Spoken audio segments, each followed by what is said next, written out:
Well, my name, as Scott said, my name is Mike Ross, and I am president of the Franklin County Area Development Corporation, and I'm in Chambersburg, originally from a little town called Orwigsburg in Schuylkill County, just south of Pottsville, or just north of Reading, and just west of Allentown. So anyway, and Orwigsburg is 10 miles, as I said, mentioned 10 miles south of Pottsville, where America's oldest brewer is located. So, which is always the signature way to describe Pottsville, Pennsylvania. So anyway, what I'm going to talk about a little bit today is what's taking place here in Franklin County. We're actually in Cumberland right now. Shippensburg, as you may be aware, splits two counties. 2/3 of it's in Cumberland County, 1/3 of it's in Franklin County. The university is in Cumberland County. If you go to Volvo Construction, they're in Franklin County. So that's how, and if you come up in off of Fayette Street, it is a maze where you're in Southampton Township, Franklin County, then you cross over into Shippensburg, back into Franklin County, back into Shippensburg. It's goofy. So you go from one county to the other all the way in. So not that that matters, but that just the nuances of Pennsylvania government. But I am president of the Franklin County Area Development Corporation, and we typically go by the acronym FCADC, and that's how we identify ourselves. We are a nonprofit development corporation. I report to a 15-member board of directors. That board of directors is representative of community and business leaders from across Franklin County. We're always sensitive to geographic representation on our board because we want to make sure that all parts of the county are being represented. So it extends from way up in Path Valley, where Fayette Meadow High School would be, clear down to Blue Ridge Summit, where Waynesboro High School would be. So, and so it's important for us to have that representation. Our mission, our specific mission, as you'll read in the book, is to formulate, implement, and promote comprehensive economic development strategies that are going to essentially lead to sustainable employment for employers that are moving in, and to ideally improve the quality of life for all Franklin Countyans. And that's important to us. In my world, what you'll hear about in economic development typically, you'll hear about new announcements of a company moving into the area, be it a Volvo when they moved here, or Procter & Gamble, and it gets a lot of attention. We spend 85% of our time trying to deliver services to retain the businesses that we have. So if any of you are taking business classes, one of the things you'll do in business, it's essential to retain your existing customer base, because it doesn't help if you're not servicing those customers that you have at the expense of trying to attract new customers. What we want to do is support those businesses that are here, create an environment that's going to allow for new businesses to want to locate here, ideally complement the businesses that are diversify and complement the businesses that we have, and then we work with individuals who are looking to start businesses. So, and that's very important. New startups are essential to a strong economy. Economic diversification is critical to what we do, and we are, as I mentioned, we're sensitive to geographic representation on our board. We're also sensitive to ensure that we have a mix of business and community leaders that also represent different industry sectors. And the one that often gets overlooked in my world is agriculture. South Central Pennsylvania was built on agriculture. And so there's a strong farming community, and that farming community is built on the orchard industry. So and I apologize, I have like a little allergy, so if I sound like I'm going to break down and cry, I'm not. But it sounds like that. So we have a strong fruit industry with the orchards, apple. Everybody loves Chambersburg peaches. People travel from across the state to come to Chambersburg to buy peaches in the fall. I haven't figured out why they're so good, but apparently they are. Cherries and like those are big. Dairy industry is huge. Franklin County in particular is the second biggest ag county behind Lancaster County in the state. So it's important that we're representing that industry sector. We have a strong manufacturing base. That's important to us. Manufacturing is the creator of wealth in any economy. That's what drives that manufacturing. For every manufacturing will support 7 supporting jobs for everyone that it creates directly. So, so if you're a car dealer, you love to see manufacturing in here because those are the folks generating enough income that they can come out and buy your cars. So it's important that way. But manufacturing is big. We're anchored by 3 major companies in Franklin County specifically. Excuse me. They're all in the construction industry. Related to that, making equipment. It's the biggest employer in Franklin, manufacturing employer, is Manitowoc Crane Group. So if you're ever driving down the road and you see a mobile hydraulic crane with Grove on the back of it, you have the Grove School of Business here. John Grove founded what was Grove Manufacturing, became, was essentially bought subsequently and became Manitowoc Crane Group. Transformed, especially the highway construction industry. So you see these mobile hydraulic cranes, they're manufactured here in Franklin County in Shady Grove, which is between Greencastle and Waynesboro on Route 16. And that's the largest manufacturer in the county. JLG Industries has the largest manufacturing presence in the area. Have a huge assembly operation on Walnut Bottom Road in Shippensburg. So if you get off at exit 29, instead of heading into Shippensburg, go the other way. You'll go out there about 1.5 miles and you'll see their assembly plant. Thank you, Scott. Thank you. But they're headquartered from a manufacturing standpoint. They're a part of Oshkosh Group out of Wisconsin, Manitowoc out of Wisconsin as well. But there's signature manufacturing plants in McConnellsburg, in Fulton County to our west. They have the assembly plant in Shippensburg.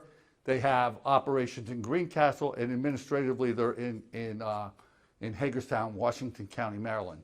So huge presence here. And again, founded by John Grove. JLG stands for John L. Grove. Okay, so his presence is felt across the globe, but especially here in the Cumberland Valley. And then the third largest related company, and by the way, JLG makes the manless. You're going to see them everywhere. Those orange machines you see at construction sites, you'll see them over, around campus. They're those aerial platforms. Those are JLG lifts.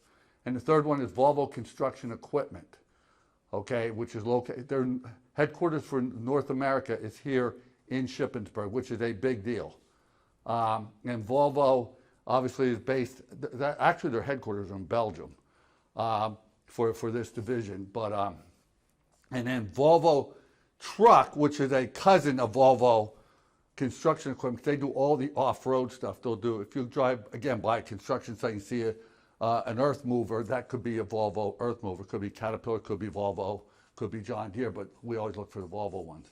But Volvo has a huge presence here, and then Volvo Truck has a major engine plant in Hagerstown. And I say that because we are uniquely located here, and I'm going to talk a lot about that.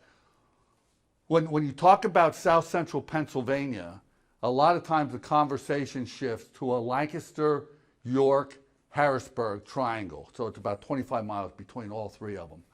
And politically, when you talk about policymakers in Harrisburg, and they think about South Central Pennsylvania, those are the 3 core communities they'll talk about, and then they'll transition down to Carlisle because a lot of it covered in by the media, and a lot of the policymakers will live in Carlisle and commute into Harrisburg, and from Carlisle up, Cumberland County really becomes part of Harrisburg, and so when you look at Franklin County, there's no county more south or more central in Pennsylvania, but oftentimes left off out of the conversation when you talk about what's going on in the area.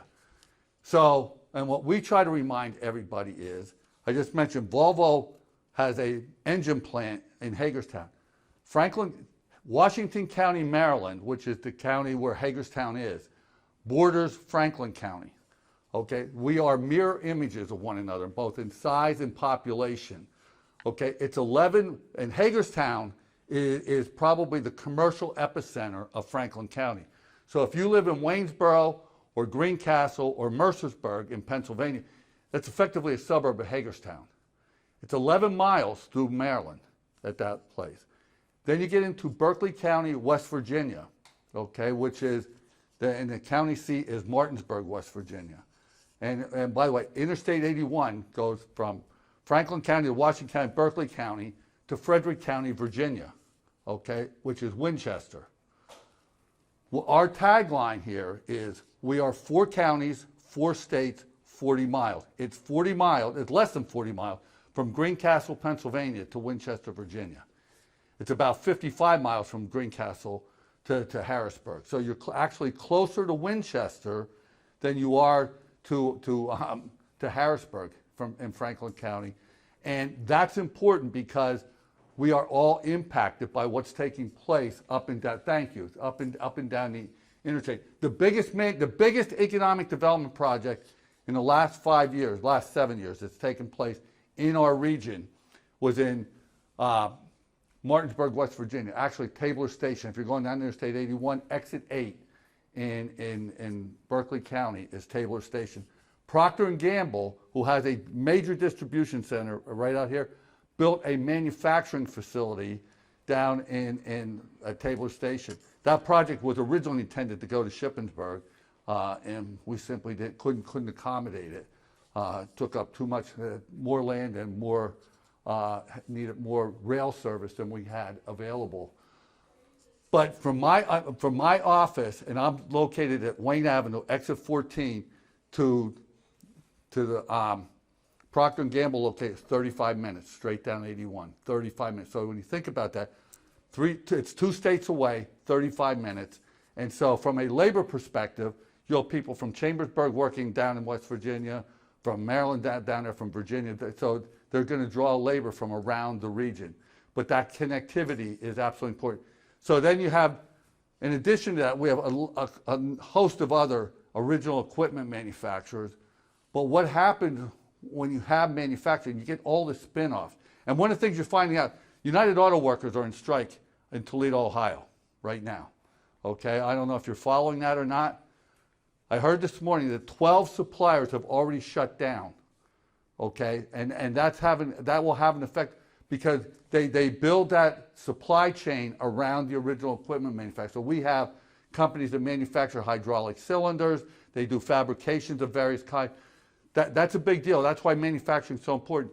You have the Volvos of the world, but then you have all the spin-offs that take place. So you saw the Burnside that was up there earlier. Burnside's a company based out of Toulouse, Ireland, and they manufacture hydraulic cylinders for JLG, for Toyota, interestingly, and for Volvo and the like. They're here because of the manufacturing base here, and they're here to supply them. So that manufacturing base is critical.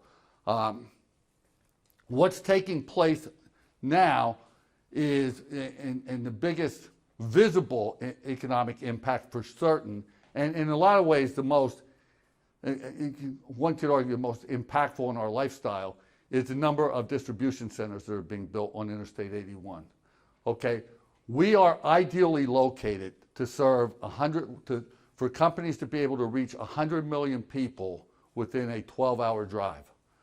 So I think, so when you start to look at this map and you extend down, any company who sells consumer products, and they can reach from Charlotte to Toronto in essentially 12 hours. There's no other place you can be that you can do that. So if you're in Harrisburg, you're in Carlisle, you're in Chambersburg, you're in Hagerstown, we are ideally located, and so everybody wants to be on Interstate 81 because that's the corridor that's going to serve that region. Interstate 95, which is the biggest transportation corridor on the East Coast, is essentially built out. It serves all the major metropolitan areas, and it's predominantly pedestrian traffic and with pedestrian vehicles. This is the truck corridor, and we see it every day. And I will tell you, last Saturday, I sat on 81 for an hour in Harrisburg. Monday, I sat for an hour in Carlisle. Didn't quite get to Harrisburg, so I didn't even make it that far because it is a highly congested road with lots of trucks. But we're seeing these distribution centers. So I look at it, and people will ask me, well, why? You know, do we need all these distribution centers? We've changed our shopping patterns. Everybody wants to buy online. So if you want your toilet paper delivered to your house, it's coming out of a warehouse, and it's going on a truck, and it's coming down Interstate 81 from somewhere. Could be Wilkes-Barre, it could be High Ridge Industrial Park in Schuylkill County, which is at exit 119, just below Frackville. It could be coming out of Harrisburg, could be coming out of Carlisle, could be coming out of Lebanon, but it's going to be using this interstate, and it's a highly congested interstate. That has had a significant impact on traffic. It's been a traffic impact, a huge labor impact. So when we look at the growth that's taking place, and by the way, this region, south central and southeastern Pennsylvania, when you look at Pennsylvania from a growth perspective, we are a very stagnant state. We're not Florida, we're not Texas, we're not Arizona or Georgia, or pick some of your other warm weather states that seem to have taken off dramatically. We're not, but the growth that does take place in Pennsylvania is in a very simplistic map. If you get in on Interstate 81 at State Line, which is Greencastle, as you're entering from Washington County, Maryland into Franklin County, Pennsylvania, track it up to mile marker 89 in Lebanon County. So now you've gone through Cumberland County, Dauphin County, Lebanon, into Lebanon County. At mile marker 89, Interstate 78 will branch off and go down through the Lehigh Valley. Okay, so if you transition onto 81 or onto 78 and take that, the 15 counties that fall into that perimeter are the primary 15 counties that are driving Pennsylvania's economy. And if you look at it from the standpoint of sports, as an example, and I'm not saying there's not some big high schools west of us, but the vast majority are in the east, and then it's transitioned that way. State College plays in the Mid-Penn Conference. They don't play there because they like making trips, bus trips to Chambersburg. They play there because there are no other big schools around them that they can play that are within reasonable commuting distance. So that's so that growth is taking place in our part of the world. Having said that, as we are growing, so from an employment standpoint, and this is a big deal that we deal with every day. We don't have enough people to fill the jobs that are being created. So we've seen the growth of the manufacturing sector. We've seen sustainability in the ag sector, but these distribution centers now, for every million square feet that are being built, and trust me on this, virtually every project now is, when you look at one of these buildings, it's about 1 million square feet, okay, or bigger. Procter & Gamble here in Shippensburg, 2 million square feet. That is a huge facility. Walmart facility is about 2 million square feet. So let me tell you, Walmart has just built 2 million square feet in Shippensburg. They're building 2 million square feet in Greencastle as well. So and that will be the most technologically advanced Walmart in the Walmart system when it opens. That'll probably last for about 10 minutes till they open the next one. But these are massive facilities, and so, but when each one opens, what we anticipate they're going to hire at least 500 people. Okay, that's a lot. That's huge. So if you start to look at that, it's massive. So the most active municipality in Franklin County for growth right now. So I mentioned so we have the Walmart in Greencastle. The Walmart in Greencastle is actually in Antrim Township. And by the way, and you'll find when you leave here, you're going to say, I have no idea what this guy was talking about because he's all over the place. But let me tell you, in Pennsylvania, land use is governed at the municipal level. Okay.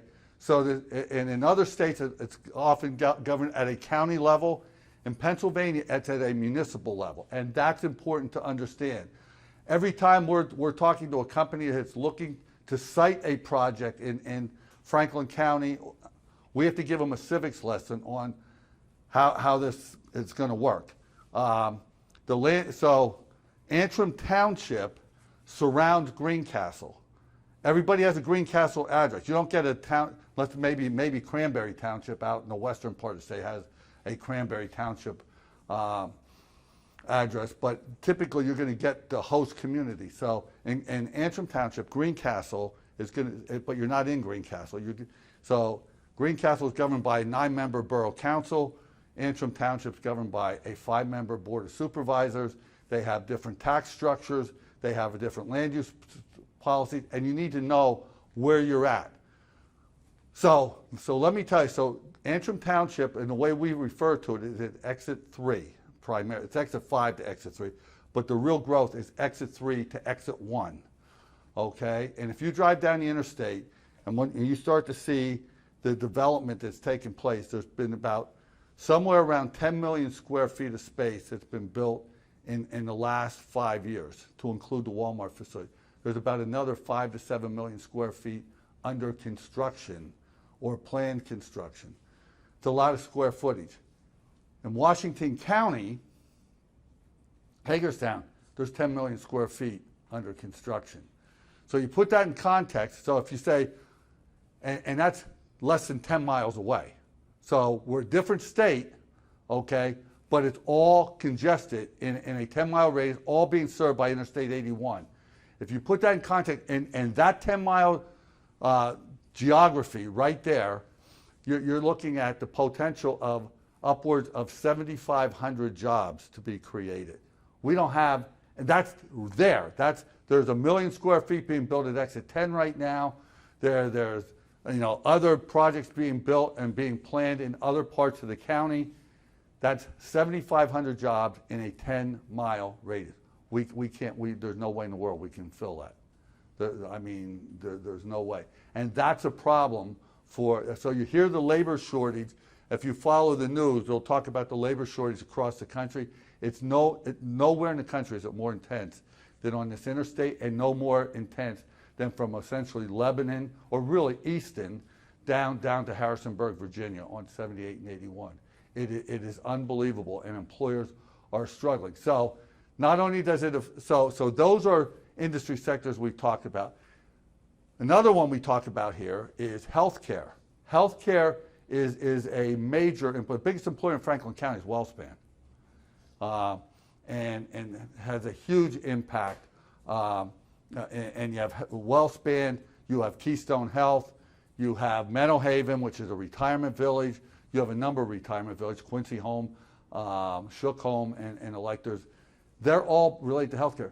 Pennsylvania does not tax retirement income. And you're going to say, well, so what's the big deal? Okay, so what, they don't tax? I don't even know. I'm 18 years old. I'm not worried about retirement right at this point. But the people, your parents or grandparents, are interested in it. And if they work in the Beltway, what they can do is sell their home in the Beltway, move to Franklin County or Adams County, which is Gettysburg, or York County, and move up here. Their retirement income's not going to be taxed. They can sell their home, buy a home up here where it's less costly. So you buy a bigger home for less money, and they have all the connections back down into either Baltimore or Washington or wherever they're from in Leesburg or wherever in the Beltway. But with that, it really taxes our healthcare system long term, because eventually those folks are going to get to the point where they need more and more services. So healthcare has a major impact across south central Pennsylvania, Franklin County in particular.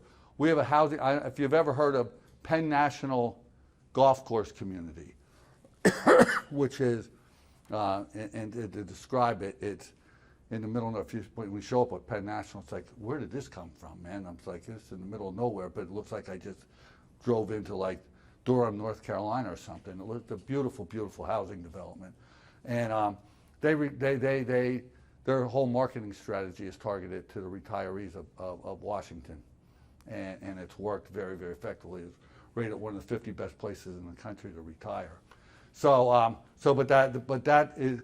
but all of that combined is impacting our labor market, which is important. The other major industry that we have, and I haven't talked to, second biggest employer, Wellspan is the largest. Second biggest one is the Letterkenny Army Depot. And Letterkenny is situated 7 miles straight down Route 11 from here. And what's interesting from a defense sector in south central Pennsylvania, you have 5 major defense installations between Chambersburg and Fort Indian Town Gap in Lebanon County. You have Mechanicsburg, New Cumberland, Carlisle, Chambersburg, and Fort Indian Town Gap. And what's interesting about that, that's why that goes back to, we keep talking about one of the great needs we have is to increase the capacity of Interstate 81. I mean, for all of us, but in particular, we're trying to make the argument it's a national defense corridor. You know, if any of those installations, they depend on that interstate being available to them and open to them, that they can move if they need. And then the 6th one is Toby Hanna up in the Wilkes-Barre Scranton area. So, and that's a big installation as well. So that's a major issue. So that it's all contributed to both our economic growth. By the way, one of the other interesting aspects, we talk about our location. It's the 4 states, and we partner with the 4 states, and it really creates proximity to major markets is a big deal, to D.C., to Philly, to Pittsburgh. I mean, we can go any direction, and we can get there pretty quickly. From a law enforcement standpoint, it's a nightmare, because they have folks that can go up and down the highway, and within 15 minutes you can be in 3 different states.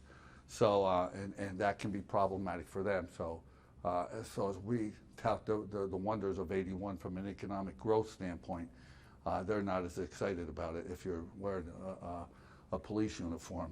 So anyway, so that's part of what we do. So I tell you all that. I never did tell you what we really do. I just tell you like everything going on. So I mentioned we try to help retain businesses. We try to locate businesses, and we try to start up business. So and at FCADC, the first and foremost service that we try to provide is we try to be a repository of information and connectivity to companies and individuals who are looking to do any one of those 3 things. Okay, we can provide them information, a lot of socioeconomic information. We have built relationships with municipal officials, state and federal elected officials, business and civic leaders across the county, and so we can provide folks with a lot of information, and if we can't provide it, we know where they can go to get it, and that's important.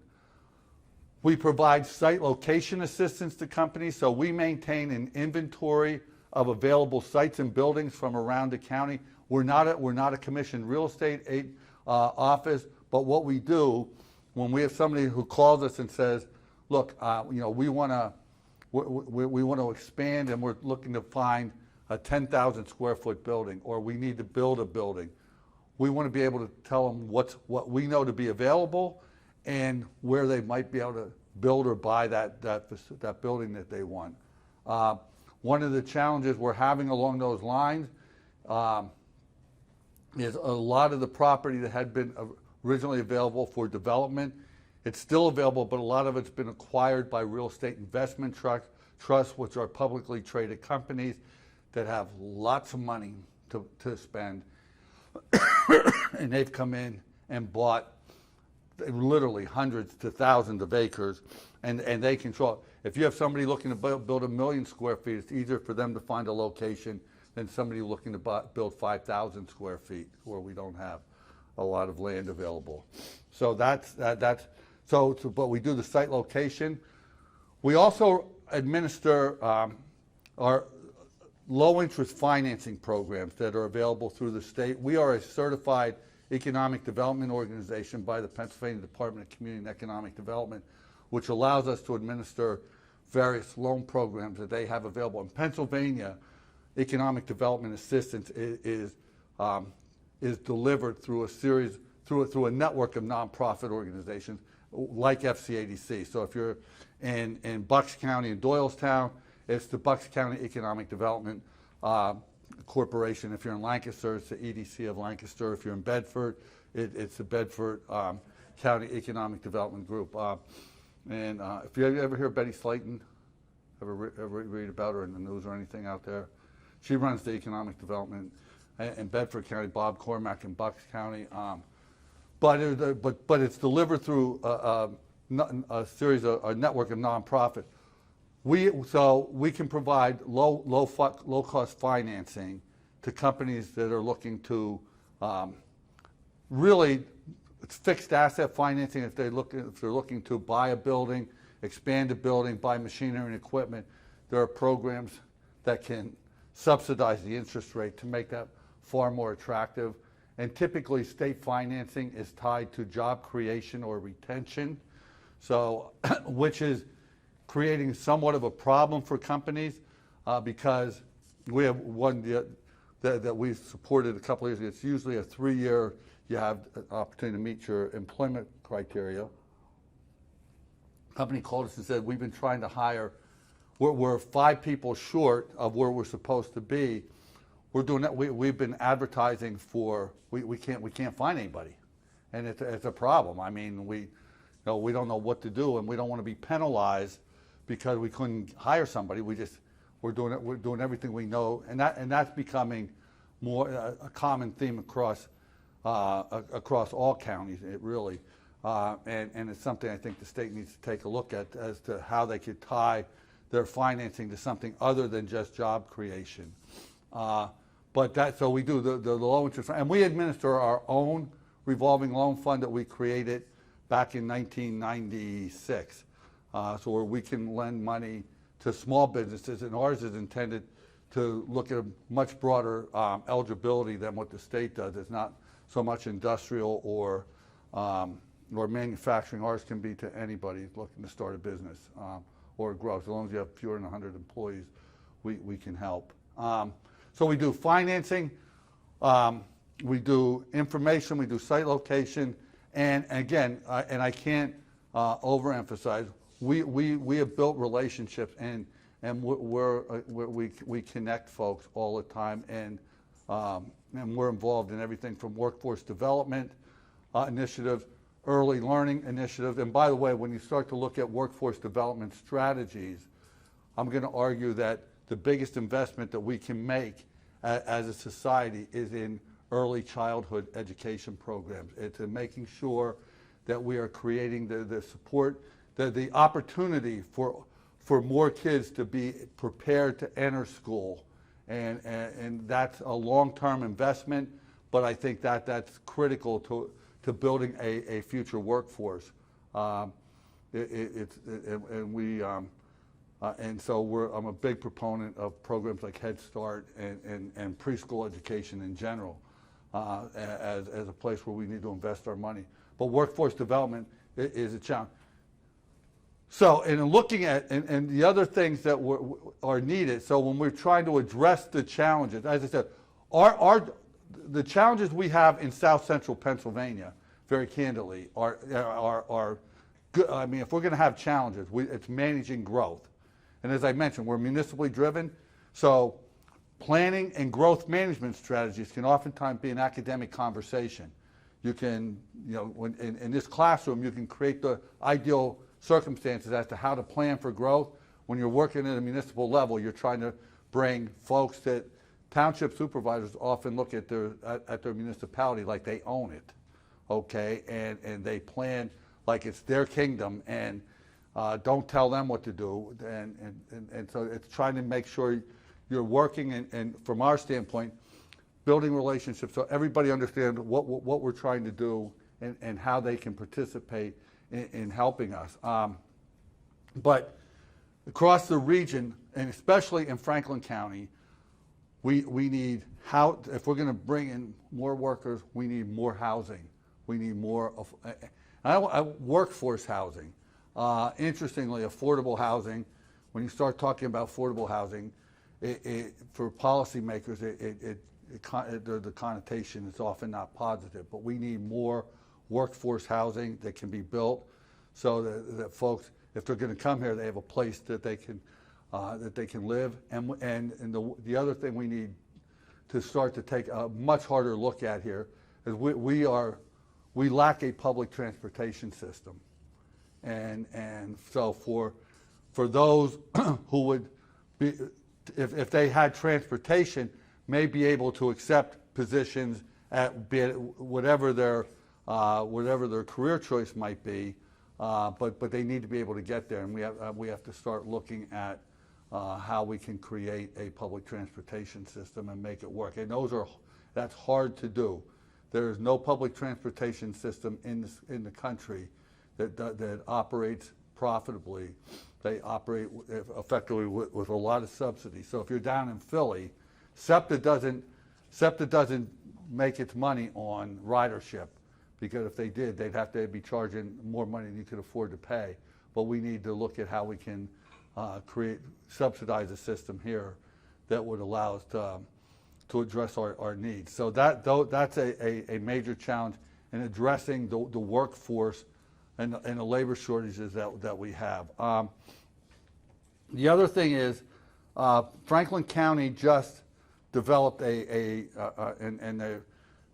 just adopted a new comprehensive plan, and this has been the most as I said, and these comprehensive plans are not enforceable, but they create a framework for municipal leaders to look at, and for the public at large to have participated in looking at our future, and where we want growth, it's important. The comprehensive plan is designed to really look at the county and create a balanced future. It's important that we have places where folks can go work, where they can recreate, where we can retain open green space. It's just looking at making sure that we're looking at our ag sector and we don't want to grow for the sake of growth. I always tell people the role of Franklin County Area Development Corporation is not to pave Franklin County. A lot of people would think that when they see the projects that are going on. That's not our goal. What we want is we encourage municipalities to adopt land use policies that are going to allow for balanced growth to occur. And it's amazing, by the way, in Pennsylvania, especially rural Pennsylvania, how many municipalities have no land use policies.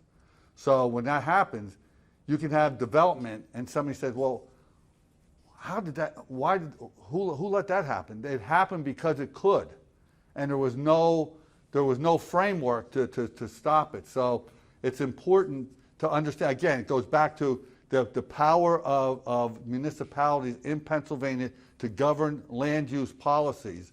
So, the one we used to always talk about, now I guess it's more online, but they used to be open, the adult bookstores, okay? An adult bookstore would open, and there's, out at exit 24 is an example, and people say, well, at the time, Southampton Township, Franklin County did not have any zoning, or it opened because it could.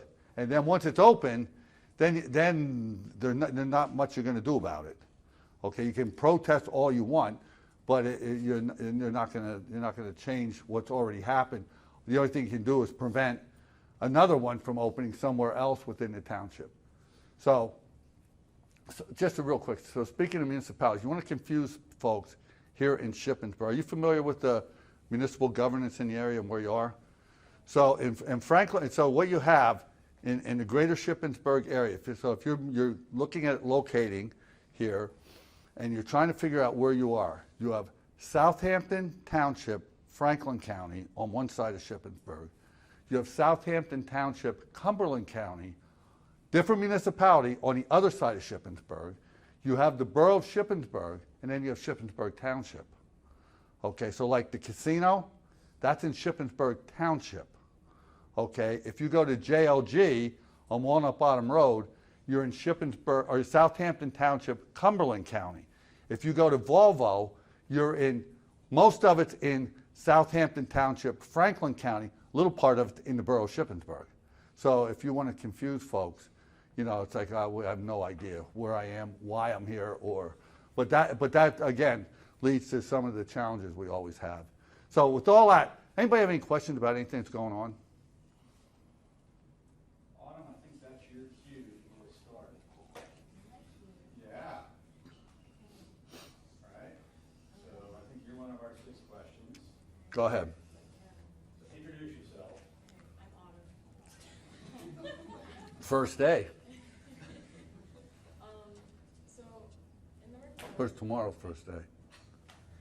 Go ahead. in the Letterkenny report, it described it in 1995, the BRAC realignment, which effectively eliminated 2,000 plus jobs in lead. And the subsequent realignment that brought jobs back to lead in 2005.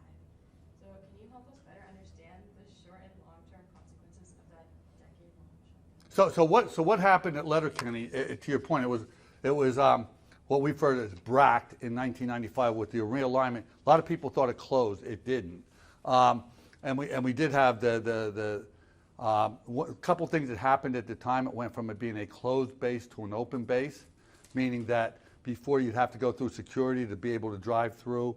And after BRAC, it became open, so the gates went down, so folks could drive right through. About 1,400 acres were excessed and turned over to the county, and the county, to accept them, created the Letterkenny Industrial Development Authority, which is about a 9-member board that oversees the redevelopment.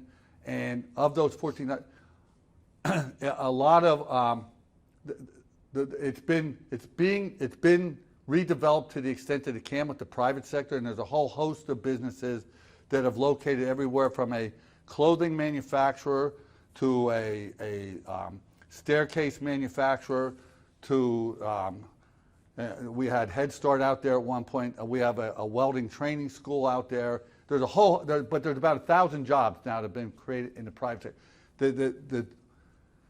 When you hear, and there's always conversations in the Department of Defense about another round of BRAC, and because it's always going to be a cost savings measure, okay? There's nothing further from the truth.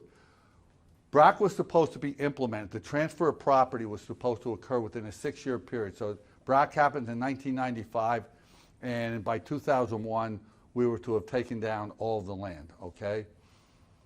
It's now September the 20th today? 2023, we still haven't taken down all the land. Okay, so we're 28 years out or whatever we are, a long way from 1995.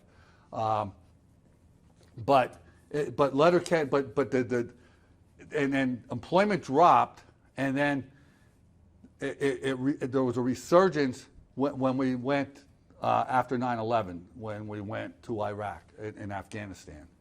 Okay, and then in 2005, there was another round of BRAC, okay, in which that case, Letterkenny became a receiving installation. So some work got moved from other installations to Letterkenny in the middle of the surge and of the war surge. So Letterkenny's employment expanded. The private sector part continued to develop. So we're now at a point where effectively the 1,400 acres has been repurposed to the extent that it can be repurposed so we can take it all down. The biggest thing that Letterkenny is looking at right now, LIDA, with some of the excess land that they're not sure what to do with, they've just commissioned a feasibility study to do an indoor sports complex out there, which would be, both indoor and outdoor field and indoor sports, and so that would essentially complete the redevelopment if that happened. But to put Letterkenny in context, so I'm telling you, 1,400, Letterkenny, the depot and its major tenant, which is the Letterkenny Munition Center. The Letterkenny Munition Center occupies about 16,000 acres out there. The depot proper, where that we talk about, the Letterkenny Army Depot occupies about 2,000 acres, so it's still about 18,500 acres. So if anybody watched and with Lemick, which we talked, they demilitarize a lot of old ammunition, but they also store current ammunition that can be shipped into combat. So if you paid any attention at all to the Ukraine situation, when they were shooting off what are known as HIMARS rockets into Russia, all those rockets came out of Letterkenny. So which was pretty amazing. But right now, the depot has fought, because the surge is over. Their employment has receded a little bit. So I think they're right now about 2,300 people. During the Vietnam War, they were about 6,000 people. So, yeah, so I don't know if I answered your question, but but the redevelopment efforts out there have worked remarkably well, and it's been a cross section of businesses, and the relationship between the depot and LIDA is good. What we're very excited about, if you've never been to Letterkenny, and you can, if you've been to if you've ever been to an Army installation, you drive on a lot of them, and it's pretty impressive what you see. Okay, it really is. If you ever want to go to the greatest military town in America, it's Huntsville, Alabama. It's the most livable town in America, and it's unbelievable. Okay, that's where NASA started, actually. But if you go to Letterkenny, it looks like we're defending Albania. Okay, because the buildings are old. They're all World War II era. Letterkenny's in the process right now. They've been funded to relocate there. So if you come in past Letterkenny, coming in from Bedford, maybe, I don't know if you do that or not. How do you come in? Where do you get off the turnpike at?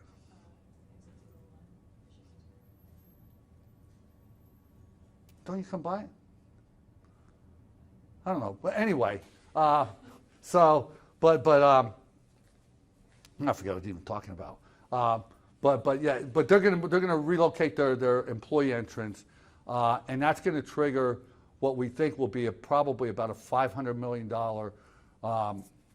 Really, it's gonna be a renaissance out there. They're gonna rebuild new buildings, and that's gonna be the linchpin of a lot of investment taking place out there over the next decade. So we're very excited about that. Who's up next? Yeah. Go ahead.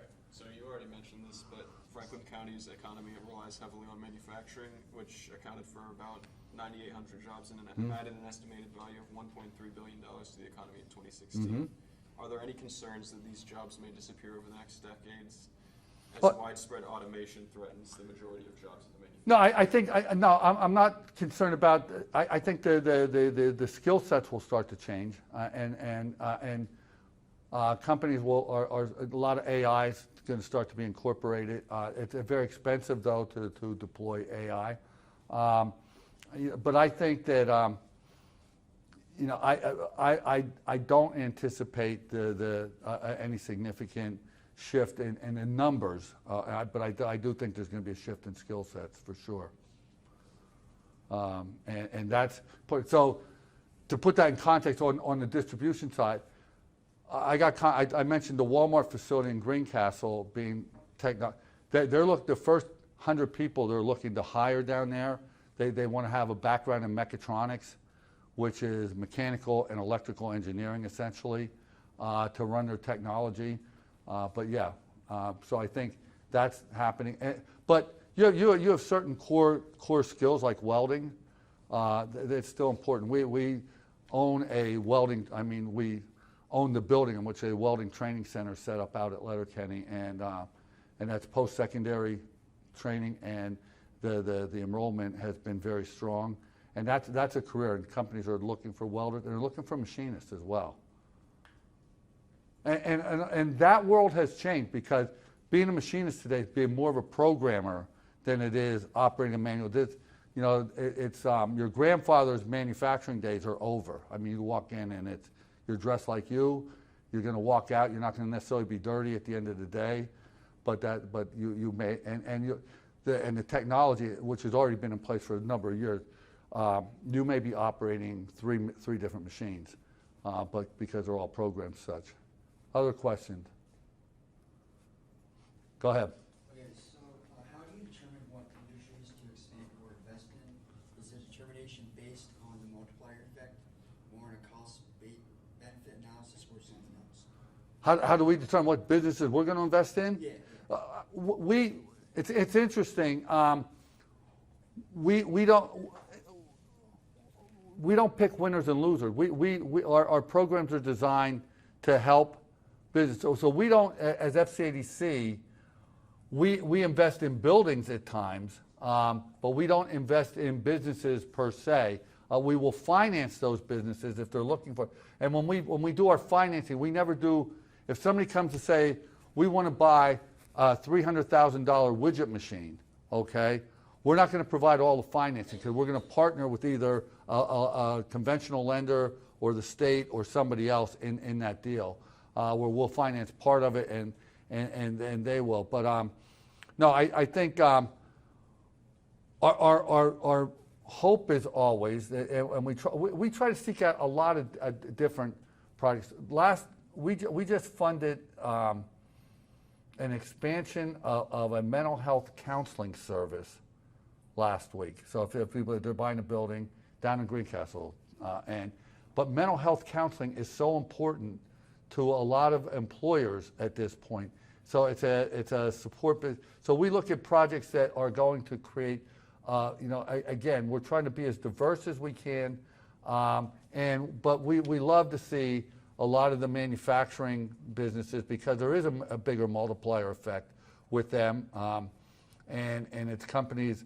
I mean, I can't overstate how fortunate we are to have the Volvos, and I didn't mention Epiroc, which is a Swedish-based company, and if you're coming in from Bedford, you'd have to come in on Route 30 this way, but it's out in Fort Loudoun. Epiroc manufactures the drill bits for the mining sector. They have a huge presence globally. So we look at companies like that. If you look at the utility trailer manufacturer, you see the landscaping trailers with Brimar on it or Cam Superline. Those are all manufactured here. So we look. So the companies we get most excited about are manufacturing companies. But we support all companies because it's important that we get that balance. So and so it's important to us. What else? My name is Emilee. My question for you is, in your experience, has attempting to become a more environmentally conscious society made it easier or harder to achieve economic growth? And what motivates companies to support environmental issues? Their bottom line at this point, if you go over to Volvo, I mean, they don't generate any landfill waste. JLG is getting to that point. It's interesting. I think there's been a lot of these companies have been environmentally conscious for the last 20 years. I mean, where they've been looking. I mean, a lot of them have invested heavily in green energy project with solar at a lot of their sites and so on that they use. But if you talk to these companies, they can tell you down to the smallest measurement what they're putting into the waste system, and they're trying to eliminate it wherever they can. Because at this point, one of the things that we try to look at and it's becoming increasingly important for the employers, for the recruiting and retention of employees, is their corporate social responsibility to the environment, to their employees, and the like, because there's so many people, and in an environment where you have a labor shortage, very candidly, you have much greater leverage than you've ever had to ask about those kinds of things, and I think they've been far more accommodating to trying to support what you may look for, but that corporate social responsibility to reinvest back into the communities in which they live, that's a big deal. That's a big deal. So, yes. I was just going to start with my question. So my name's Josh.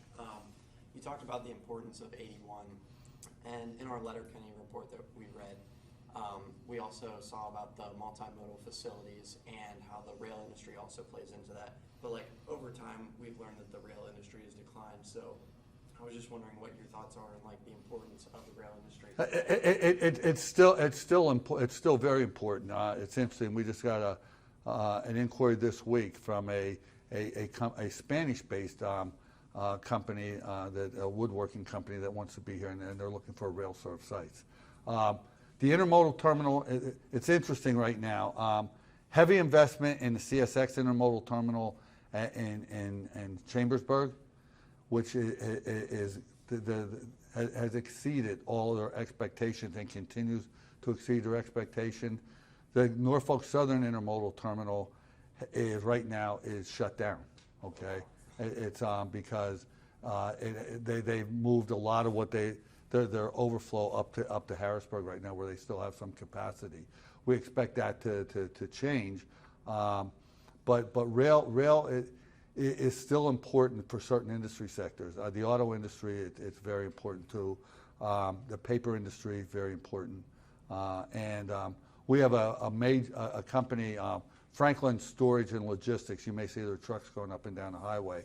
They're a locally family-owned business, and they control a lot of warehouse space that they have built.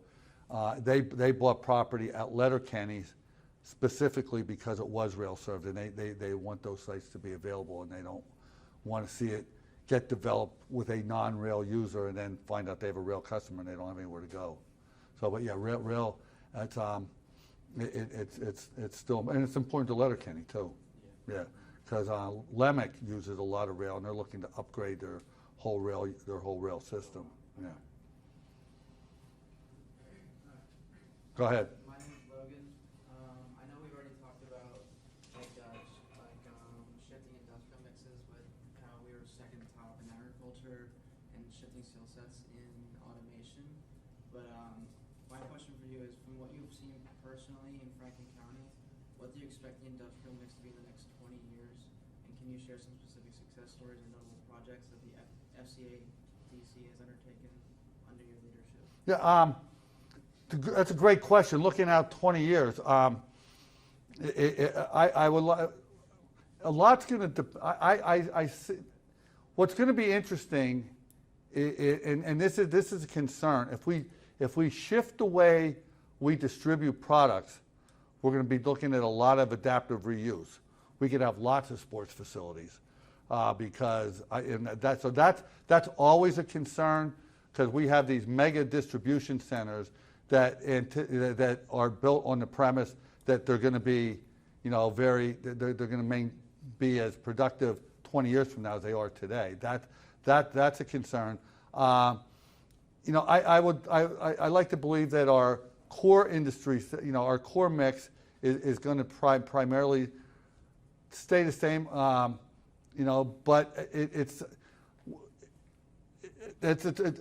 I think what we're starting to focus more on is community development. I think our location has proven at this point in time, and it's hard to project out with AI coming into play in a big way, what the overall impact of that's going to be. At one point 3D printing they thought which has had an impact, but it hasn't had quite the impact in terms of company decisions and production that maybe some thought it would have. But I think that it's going to be,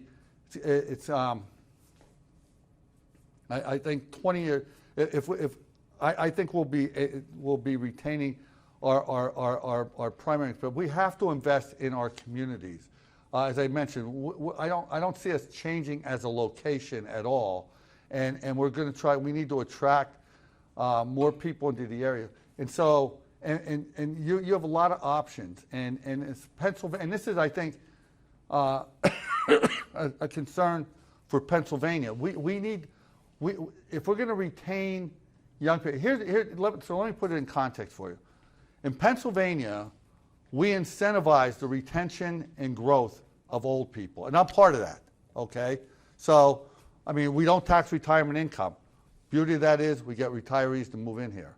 And you say, well, that's if you're retired, that's great. But if we're bringing in if you're bringing me in, but we're losing you long term, well, that's not good. I mean, we want to keep this class to give you the opportunity to stay here. And we need to start to look at ways to incentivize how we do that. And I think, and part of it is, I think we have to look at tax incentives and other things that may work to your advantage. But we also have to invest in our communities so it's an attractive place. You say, I want to move to Chambersburg, or I want to move to Shippensburg, or Carlisle, or whatever community, up and down. And I think, and I don't, at this point, we haven't done a very good job of that. And I think that's going to be our focus over the next 20 years, or should be our focus over the next 20 years. And I think part of, and when we look at comprehensive planning, and I've been an advocate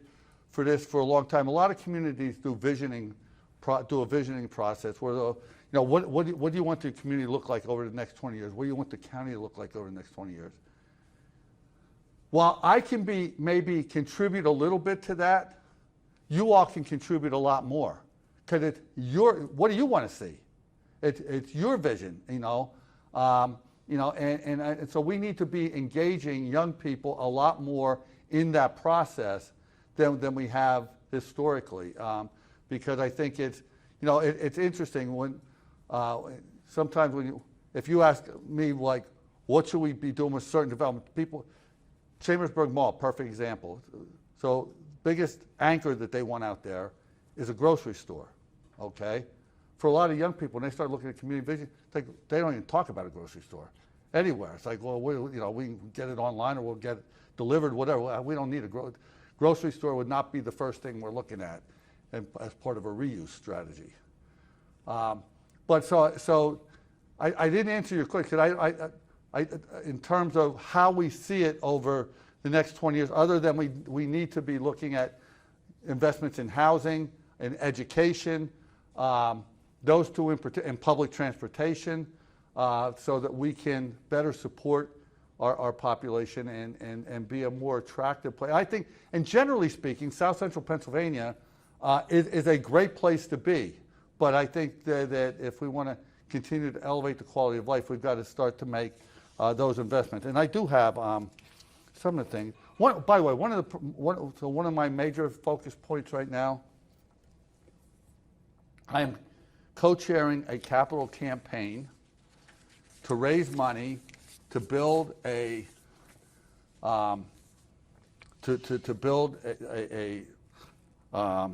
facility for children with special needs. Okay, it's called Leg Up Farm.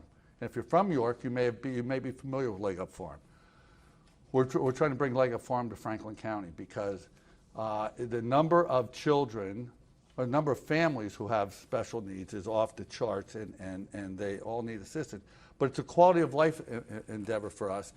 And from an employee recruiting standpoint, it's important because if you are an executive, for companies who may be recruiting executives, could be doctors, it could be JLG, it could be the bank, and pick your company, it could be teachers. If you have a child with special needs, you could get the greatest job offer in the world, but if those services aren't available to you, you're not going to accept it. You'll take lesser money to go where your child can get those services. We want to make sure those services are available here. So that's a different kind of project than we would typically be involved in and support. But that is a high priority. But some of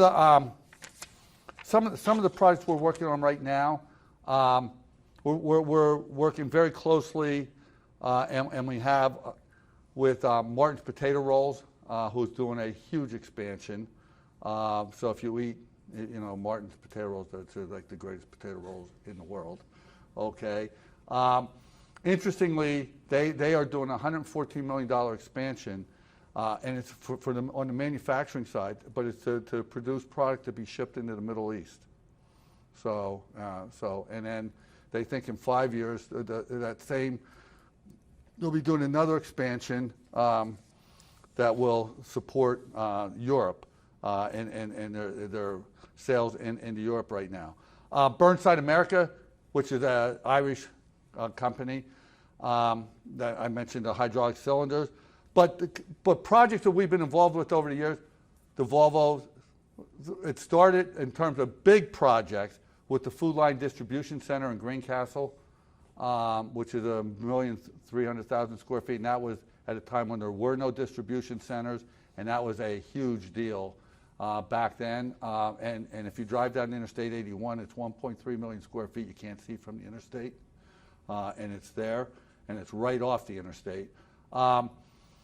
But the whole development of the Chambers 5 Business Park, which we think is one of the better business parks in South Central Pennsylvania. It's effectively impacted about 2,000 employment positions, but it has companies like Ventura Foods, it has the Orchards Restaurant, it has what will now be Corrugated Partners, which is a cardboard box manufacturing, Nursery Supplies, which is one of the biggest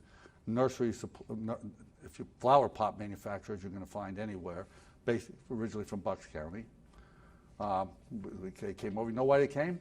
Because it was a savings on electricity. They were in Pico service area. They could move to West Penn, and they paid for the expansion on the savings of electric costs. And it was a huge expansion. So companies look at that. Recently we have funded the startup, I think, of every craft brewer in the area in Franklin County. So projects like that, which again go to quality. But there haven't been too many projects, and I don't want to say we've impacted all of them, but we've been involved in projects from mom and pop startups to the Volvos to the Manitowocks to JLG. I mean, what funds us in part, if you're ever going down Interstate 81 right before you cross into Maryland, between exits 2 or 3 and 1, you'll see a big JLG building to the side. We own that and we lease that to JLG, so that's been a source of revenue for us. But again, I've had the opportunity to and I say this because I think I have been very privileged to have the opportunity to work on a lot of different projects over the years, we think that it's been fairly impactful. The whole redevelopment of Letterkenny, I had the opportunity to be one of 3 people who effectively created the Letterkenny Industrial Development Authority to accept the property, and again. I'm not sure why I get involved in the mix all the time, but now I see now. So the projects we're working on right now that are important is the final build out of in terms of redevelopment of the depot, the Cumberland Valley Business Park, the redevelopment of the Chambersburg Mall, which is closed right now, and we're working on with the ownership on hopefully getting that master plan for redevelopment, and the Scotland School. Which is also a mile down the street on Route 997. But those are 3 projects, all within 4 miles of one another, that are the 3 most important redevelopment projects that we have. But again, we've been a big part of why we've been successful is location. I mean, we get too much credit for a lot of things, but because a lot of it is, folks, when they look at location, and we happen to be at the right place at the right time. And so and our challenge, again, I go back to, we're beyond the point of can we create economic development, and however you want to define it. Our challenge is how we manage it, and again, I go back to, and that's a much greater challenge. One of the interesting asides, and I will tell you, to talk about green energy and the like, you have the TV show It's Always Sunny in Philadelphia. Well, it must be always sunny in Franklin County, because we have more solar inquiries here than anywhere in the state, and more solar farms developing. That's creating, that is not universally embraced by any means. You have a lot of municipalities struggling with how to regulate or how to zone for solar. And what you're finding is it's the big impact on ag land. And there's a lot of ag land that's being lost to solar at this point. And so municipalities are trying to figure out how they can be accommodating, but without having the impact on solar. And I think Claire Jansen was telling me that, that the Center for Rural Pennsylvania is doing a study to essentially assess what that impact is right now, or has been statewide. But there's a lot of solar development across Franklin County right now. Anything else? Go ahead. I kind of wanted to circle back around to when you were talking about how manufacturing and like keep expanding on those industries creates more jobs. At what point does the population become too high for like all of that? Like when are there too many jobs or too many people in the county? When are there too many? What's the cutoff point? No, well, I mean, the population of Franklin County is somewhere between 155 and 160,000 people right now. I think long-term projections will probably be 200 over probably the next 25 to 30 years. It's conceivable we could get there. Right now, we need more people. And again, I put it in the context of we need, when we look at our labor shed and what's taking place and our growth, Cumberland County has been the fastest growing county in the state. Okay, so we look at what's taking place north of us, but we also look at, as I mentioned, we're very concerned about what's taking place south of us as well. So, so as development occurs there, which oftentimes is not going to be tracked the same way by the Pennsylvania Department of Labor and Industry or Community and Economic Development, but we need to track because it impacts us in terms of housing. It impacts us from a standpoint of we're all in the same labor shed. It impacts us in terms of education. So if you're a school district and there's a big project taking place in Washington County, the Greencastle and Waynesboro school districts need to be tracking that as well, because it could bring additional students, or there could be a housing development that gets built because of that, that may be in their school district because the commute is so easy. So I don't think I don't see us getting to a point anytime soon where we have too many people. Again, I think our challenge right now is getting enough people. And, you know, and again, and I think that's a systemic challenge across the region. I mean, I think we're a microcosm of what's taking place. And again, you know, in the labor situation will likely, it's possible that it will moderate some, but again, we get hit with these mega projects, and it's this Walmart project in Greencastle, and we have not seen what the final projections are, but at one point the estimate was 2,000 people to be located right there. Okay, so and one facility. So we as I mentioned earlier, we don't. You can take us, Washington County, Berkeley County, and Cumberland County, from Carlisle south. We don't have enough people. What's always amazing, if you want to see how how developers, these real estate investment trusts, look at this location, and in Newville is the perfect example. Exit 37. Okay, you're coming down Interstate 8. There's nothing in Newville. Okay, 3,000 people live in Newville. Okay, that's it. Developers talk about like it's Midtown Manhattan. Okay, it's like, really? You ever get off the interstate and actually drive into Newville? Okay, and but there's about 5 million square feet of space that's been built there because it could be built there. And I have no idea where they get their labor force. None. Okay, because you're 11 miles south of Carlisle, you're 22 miles north of Chambersburg, and there's nothing around you. I mean, and you're 10 miles north or 11 miles north of Shippensburg. And if you go down Interstate 78, so when you're going down to Allentown, you see that PetSmart or whatever and Dollar General distribution that got built in this. Now there's been others. Where are those people coming from? Okay, because they're not close to anything either. I said, because I've asked the people in Berks County, I said, I don't understand. You're not really that close to Lebanon. You're not close to Reading. No, they told me they come out of the hills of Schuylkill County. I said, really? Like they're Smurfs or something. I don't know. So anyway, anybody else? So